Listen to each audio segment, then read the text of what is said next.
ఎక్కడ చూసినా డ్రైనేజీలో water line కలవడం వల్ల నీరు కలుషితమై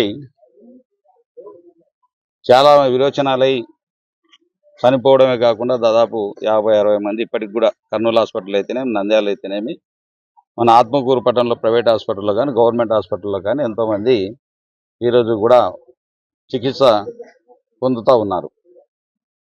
అయినా ప్రభుత్వం గుడ్డి నిద్రపోతూ ఇది కలుషిత నీరు వల్ల కాదు, మన కలెక్టర్ గారే స్వయాన ప్రకటించడం జరిగింది.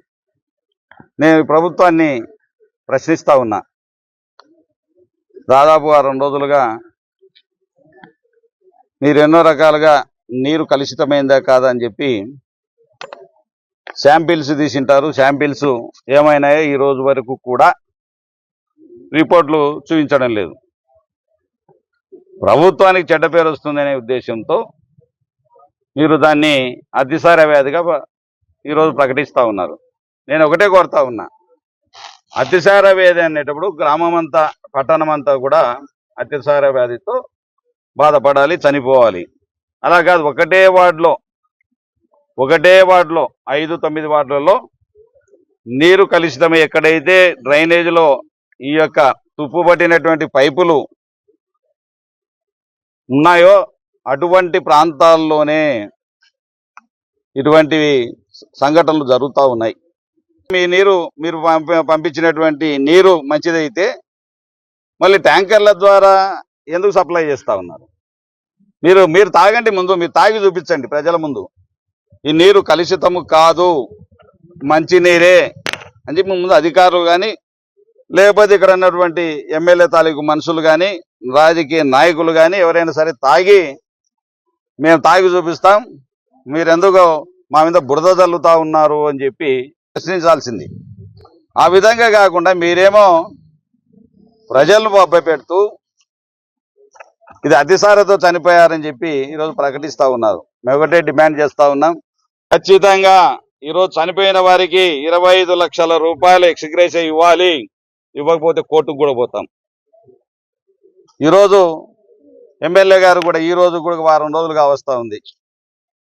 ప్రజలు ఏమైపోయారు అని చెప్పి ఒక్కరోజైనా వచ్చి ప్రజలను బాగోగులు తెలుసుకున్న పాపాన పోలేదు.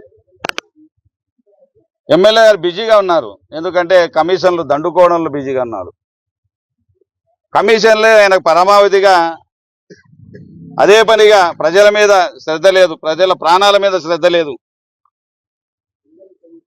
అటువంటి ఎమ్మెల్యేలను ఈరోజు ఎన్నుకొని ప్రజలు బాధపడతా ఉన్నారు. 1 రోజులైనా ఇప్పటికీ ప్రజలను పలకరించిన పాపాన పోక, ఎక్కడ చూసినా ఇసుక మాఫియా,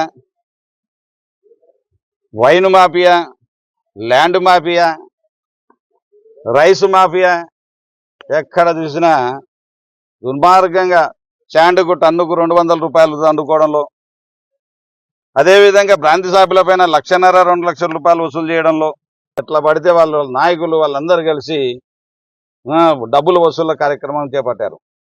నిన్న స్వయాన ముఖ్యమంత్రి గారే వైఎస్ఆర్సీపీ వాళ్లకు డైరెక్ట్గా కానీ ఇండైరెక్ట్గా కానీ మద్దతు ఇవ్వకూడదని చెప్పి ఒక తెలుగుదేశం పార్టీకి సంబంధించిన సీఎం లాగా, ఒక పార్టీకి సంబంధించిన వ్యక్తిలాగా, ఆంధ్రప్రదేశ్ సీఎంగా లాగా కాకుండా ఒక పార్టీకి సంబంధించిన ముఖ్యమంత్రి లాగా మాట్లాడడం ఎంతవరకు కరెక్ట్ అని మేము ప్రశ్నిస్తా ఉన్నాం.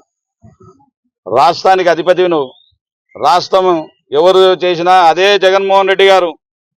మీరు ఎక్కడ చూసినా కులం చూడం, మతం చూడం, పార్టీ చూడం, ఏ పార్టీ వారైనా సరే అర్హులైతే చాలు మేము పథకాలు అందిస్తామని చెప్పి ఆ రోజు జగన్మోహన్ రెడ్డి గారు అందించారు. దాదాపు 2,70,000 కోట్ల రూపాయలు డైరెక్ట్ బ్యాంక్ ట్రాన్స్ఫర్ ద్వారా అందించడం జరిగింది.